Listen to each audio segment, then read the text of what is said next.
Muy bien. Entonces, les hablaba hace un momento acerca de las clases de comportamiento que existen. Habíamos hablado de una consciente que depende también de un proceso de razonamiento. El comportamiento inconsciente más bien es un comportamiento, es una respuesta inmediata, automática, sin tiempo para razonar. Y el ejemplo de patear la puerta o patear la pared y luego quejarse de dolor, entonces es un comportamiento inconsciente. El comportamiento privado más bien es aquel que nosotros desarrollamos en un ámbito privado, cuando nosotros reaccionamos de alguna manera, ¿no?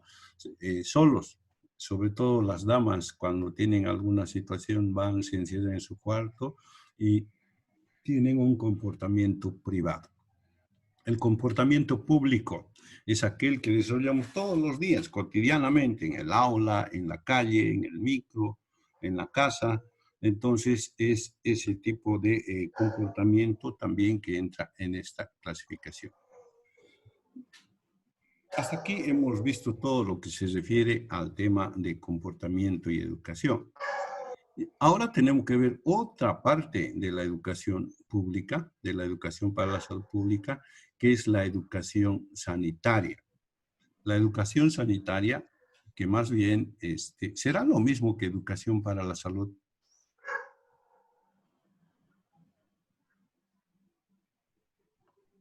¿Cómo, doctor? ¿Habrá alguna diferencia entre lo que es la educación sanitaria y la educación para la salud pública? Doctor, creo que sí, ¿no? Hay La una educación sanitaria, los básicos con vacunas, nesse sentido? sí, Ou limpieza, essas coisas de... correcto. ¿Y cuál sería entonces la educación para la salud?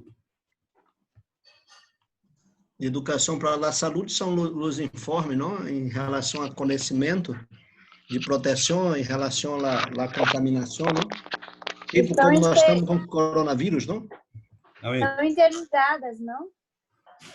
Sí, Não a ver. Estão interligadas, né? Que nem Clara está falando, estão interligadas. Sí. Não há educação sanitária, não há saúde, não? Se não tem como separar as duas. O sea, no están separados, ¿no? Pero sí se diferencian. La educación para la salud, hace rato hablábamos, es una educación que se va estableciendo a las personas en la medida en que están creciendo y desarrollando. En la educación para la salud, nosotros nos enteramos que cepillarse los dientes 3 veces al día es muy importante. Y eso lo hacemos más o menos cuando ya estamos ingresando a la escuela o antes inclusive, ¿no? Entonces, parte de la educación para la educación sanitaria es aquella que nosotros percibimos o recibimos o la desarrollamos cuando ya somos responsables y conscientes de la actividad que vamos a desarrollar. Ustedes, a ver, les pregunto, ¿es educación para la salud o es educación sanitaria los cursos que ustedes están realizando para la formación como profesionales en medicina? Educação para a saúde pública. ¿O educación sanitaria? ¿Cuál de los dos? Educación para la salud. Creo que sanitaria también. Es educación sanitaria, ¿no? La educación sanitaria, dice, es un conjunto de actividades educativas desarrollado en procesos formales, también en informales, que no se imitan a la transmisión puntual de charlas o demostraciones. O sea, ustedes cuando están haciendo la actividad de formación en la universidad, están haciendo educación sanitaria, ¿no?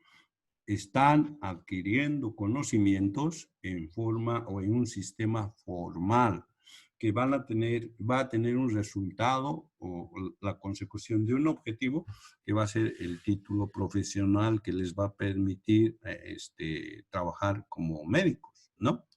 En cambio, en la educación para la salud, ustedes saben que desde antes de entrar a la escuela aprendieron a tomar actitudes que son saludables gracias a la educación que nos han dado nuestros padres de principio, luego a la educación que hemos recibido en el aula, ¿no? Les decía por eso, ¿desde cuándo ustedes saben que es importante lavarse la mano? ¿Desde qué edad? ¿Han aprendido eso en la universidad? Desde los primeros años. Desde los primeros años de vida. Eso es educación para la salud, ¿ya? ¿Y desde cuándo ustedes están estudiando para ser médicos?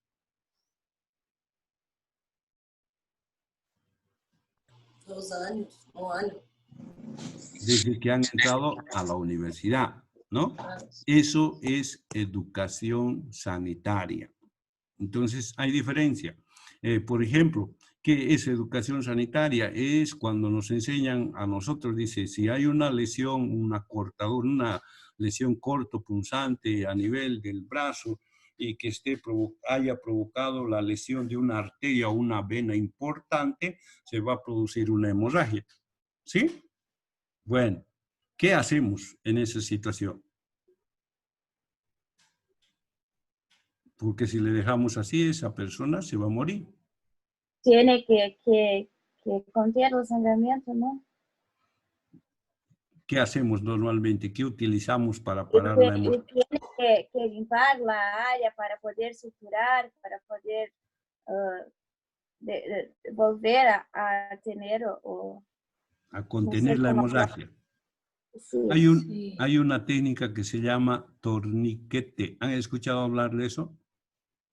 Sí, estaba prohibida, ahora voltó, ¿no? Sí, pero está prohibida cuando tenemos mejores medios para calmar eso, como la cirugía, prevención, sutura y todas esas cosas. Pero imagínense que ustedes están en un lugar donde no tienen la posibilidad de hacer esto. Recurrimos a esto que se llama torniquete, pero recordando que este torniquete tiene que ser por periodos cortos, minutos, abrir, nuevamente. Cambiar, ¿no? De modo que nos permita llegar a un lugar donde puedan socorrer. ¿Eso es educación para la vida o es educación sanitaria? Es educación sanitaria, ¿no? Tiene que saber técnicas para hacer. Exacto, y eso es donde aprendemos. Aprendemos en colegio, en primeros auxilios o en la universidad. Entonces, esa es la diferencia, ¿no? Esa es la diferencia entre educación sanitaria y la educación para la salud. Y cuando estamos hablando de la educación sanitaria, nos indican que esta tiene importancia. Uno, dice, promover y mejorar los comportamientos de las personas. Entonces, por educación sanitaria, nosotros aprendemos de cuáles son los hábitos saludables y cuáles son los hábitos no saludables. Nos permite razonar y cambiar el comportamiento. Nosotros sabemos, por ejemplo, que en algunas personas que están embarazadas les gusta comer tierra. Vemos a las señoras que están embarazadas buscando un lugar donde haya tierra fina para comer. Y ese es un mal hábito. ¿Qué hacemos nosotros? Vamos y por nuestros conocimientos que hemos logrado en la formación de la universidad, indicamos que es un mal hábito que le va a provocar problemas. ¿Debido a qué? Sabemos que se debe principalmente a carencia de algunos minerales. Entonces, vamos a explicarle y le vamos a dar seguramente los minerales que le faltan, como el sulfato ferroso. Entonces, por eso es importante el tema de la educación sanitaria. Asegura el adecuado uso y mantenimiento de los sistemas de agua potable y residuos sólidos. No sé si fue con ustedes, les conté el tema del cementerio con cruces blancas y cruces negras. El cementerio tenía muchas cruces blancas porque los que morían más en la población eran los niños. Se hizo la investigación, se supo que era el agua. Y entonces nosotros sabemos que el agua es uno de los medios o por una de las primeras causas que producen diarrea. Y las diarreas son las primeras causas de muerte de los niños. Entonces, ese conocimiento se traspasa a la comunidad, porque nosotros eso hemos aprendido en la universidad y entonces por eso es importante, porque con esos conocimientos estos van a cambiar de actitud. Ya no van a esperar, sino van a ir y reivindicar o reclamar su derecho al agua a las autoridades que tienen el financiamiento. Promover el empoderamiento. Cuando les hemos enseñado a estos a reclamar, a ir a la alcaldía y decir que tienen un presupuesto de agua y que la alcaldía ponga, estamos haciendo empoderamiento, estamos haciendo abogacía para que estos puedan reclamar lo que les corresponde. Mejorar las propuestas de las instituciones teniendo en cuenta las experiencias y conocimientos del lugar. Viene la alcaldía y nos dice lo que vamos a hacer, les vamos a comprar un camión con cisterna para que traigan agua del río y sea más fácil. El problema no se resuelve porque el agua sigue siendo del río y sigue siendo agua contaminada. Entonces, ustedes con el conocimiento y con la educación sanitaria que se tienen, los profesionales que van a ayudar a la población dirán, no, requerimos que ustedes hagan un pozo profundo, ¿no? Que nos va a brindar un agua más o menos saludable, pero para asegurar también queremos que nos pongan un dosificador de cloro, lo que nos va a asegurar que el agua sea agua sana. Entonces, son estas las importancias por las cuales se debe ver el tema de la educación sanitaria, ¿no? Y sobre todo también trabajar en el tema del trabajo en conjunto, que la comunidad debería desarrollar actividades, pero en forma conjunta y no en forma individual como lo hacían anteriormente. ¿Qué papel tiene la comunidad en el proceso de educación sanitaria? O sea, ¿cuál es la función de la comunidad? ¿Cuál sería el trabajo que debería desarrollar? Uno, facilitar los planes del trabajo de las instituciones. Si hay alguna institución que desea desarrollar alguna actividad en una comunidad, la comunidad tendrá que apoyar. Para eso hay una ley actualmente, se llama la Ley de Participación Popular, que no solo obliga, que no solo permite participar, sino también participar en el tema de tomar decisiones junto a las personas que van a desarrollar la actividad que se está realizando, ¿no? También otro papel es que la comunidad no presente cambios sustanciales por el cuidado de la salud y los encargados puedan utilizar metodologías para evaluar. Ahora, en este momento, ¿será que podemos decir que la comunidad está asumiendo las medidas para ver el problema para encarar el problema sanitario en el que estamos?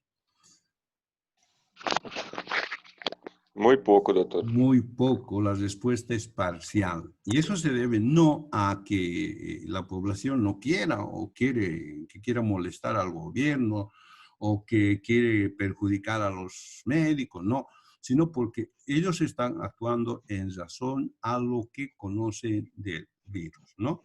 No tienen sobre todo en provincia, el internet es muy poco, la forma en la que se informan es la televisión generalmente cambia su información, la información que les llega es por, ¿cómo se llama?, por cuentos, de modo de que hay una incertidumbre debido a los conocimientos que se tienen. Entonces, en relación a eso, le da respuesta a las actividades que van a ocurrir. Lo mismo ocurre con el tema del ambiente, ¿no? Las personas generalmente, para cuando tienen que desarrollar una actividad que se lleva a cabo con el ambiente, van a actuar de acuerdo a lo que conocen, ¿no? Hay gente, por ejemplo, que hace unos años atrás, en los 82, 85, llegó del altiplano a colonizar tierras aquí en el oriente y producir agricultura. Los primeros años hubo varias muertes. ¿Por qué? Porque había un mal uso de los agroquímicos, porque no tomaban previsiones o prevención de la salud. No había servicios de salud, no había transporte, el trabajo era exclusivamente manual, no tenían servicios básicos, y todo eso hacía, aparte de que no tenían conocimiento exacto de lo que deberían hacer, lo cual hacía que el tema del nivel de salud sea muy bajo. Hoy, por suerte, estos han evolucionado, conocen, tienen establecimientos, tienen personal de salud y ha mejorado. Entonces, el tema de la educación sanitaria tiene que ver también con el tipo de trabajo que se va a desarrollar en el medio ambiente. Y no se olvide, muchos factores del medio ambiente son factores que van a ver qué es lo que va a acontecer con la salud de las personas. Hasta ahí tenemos lo que tenemos que ver con el tema de hoy, y un poco para ir, no adelantando, sino para complementar eso, podríamos hablar un poco de lo que es la promoción, ¿no? Que habíamos dicho que para nosotros en forma sencilla no es nada más que la transferencia de conocimientos saludables para corregir sobre todo hábitos no saludables en la promoción. En la teoría, el concepto que se utiliza es promoción y educación para la salud. Forman profesionales que van a colaborar en el desarrollo y la aplicación efectiva de programas de intervención en prevención de enfermedades. Se pone énfasis en el tema de la promoción, sobre todo de hábitos socioculturales y ambientales saludables. Entonces se dan cuenta, este concepto incluso nos incluye de que la educación o la adquisición de conocimientos nos va a permitir un mejor nivel de salud y además el crear nuevos hábitos saludables, ¿no? En el tema de la promoción educativa, que también es una de las cosas que ahora se está empujando mucho, y ustedes han de ver, las escuelas hoy ya tienen, por ejemplo, los huertos escolares, ¿no? Tienen actividades de reciclaje, tienen actividades de campañas de limpieza, que son parte de la promoción educativa, son parte de la respuesta que se da en las escuelas gracias a los conocimientos adquiridos, impartidos por los profesionales, ¿no? De ahí que surgen proyectos educativos, dice huerto escolar. Junto con el huerto escolar, los alumnos, los alumnos y los profesores van adquiriendo conocimientos como la importancia, por ejemplo, de comer vegetales, como la importancia de comer verduras, la identificación de los alimentos por los colores, por ejemplo, los alimentos de color rojo, los alimentos de color amarillo, los alimentos de color verde y además las sustancias que nos aportan, ¿no? Por ejemplo, dice, si nosotros comemos verduras verdes, no vamos a tener problemas con el tema del hierro y otros minerales. Si nosotros consumimos productos que van del amarillo al rojo, como las papayas y otros productos de color, vamos a estar siempre aportando cantidades de vitamina A. Si aportamos frutas cítricas, vamos a estar aportando al organismo vitamina C. Entonces, es la promoción que se ha adherido a la parte educativa, que es parte de la educación para la salud y que va a permitir un mejor desarrollo de estos niños que se están formando cuando ya sean personas adultas y tengan sus familias. Entonces, fíjense, cuando hablamos de todos estos aspectos, estamos definiendo definitivamente qué es la educación para la salud, qué es la educación sanitaria, y también estamos introduciendo lo que es el tema de la promoción de la salud. Entonces, ¿hasta aquí alguna pregunta? No, doctor. No, doctor, no, Bien. no momento. En la próxima clase ya vamos a entrar a la parte de la promoción de la salud, así que esta partecita lo vamos a obviar. Ahora, para la educación tenemos métodos, esto es fácil, ya lo conocemos. Por ejemplo, métodos directos, o sea, donde el mensaje llegue directamente a los receptores o a la población, se llaman estrategias directas de educación. Entre ellos tenemos la clase, que es la clásica reunión que nosotros tenemos entre docentes y alumnos, el diálogo que corresponde a una forma de comunicación entre dos personas con intercambio de ideas, la charla, que significa también el intercambio de ideas entre una persona y un grupo de personas que pueden tener un interés común o un interés general. También tenemos los medios sonoros, como el tema de la radio, bueno, sobre todo la radio, y el uso de algunos aparatos como los megáfonos para poder llegar a la población. Hoy no sé si ustedes han visto, hay un helicóptero que está andando, bueno, que no hace promoción, pero hace que les digan, no, oiga, vecino, entre a su casa, ¿qué hace en el helicóptero? Ese es un medio sonoro, ¿no? Entonces, también tenemos otros que son los audiovisuales, como son la televisión, el cine, que van a desarrollar el tipo de educación masiva, sobre todo, ¿no?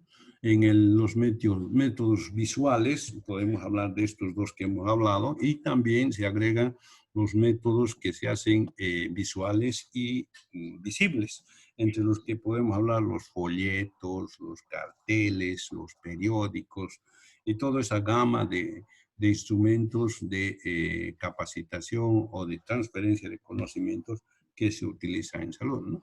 Nosotros utilizamos bastante esto, por ejemplo, cuando hacemos las ferias de salud. Un tema, hacemos un folleto del tema, podemos hacer carteles, podemos hacer pequeños comunicados, podemos hacer folletos que nos van a dar información. Entran de estos, dentro de este tipo de medios visuales.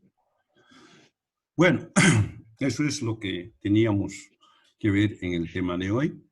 La próxima clase vamos a hacer una especie de retroceso, revisando los principales conceptos para ingresar en el nuevo tema que se llama promoción de la salud y salud pública.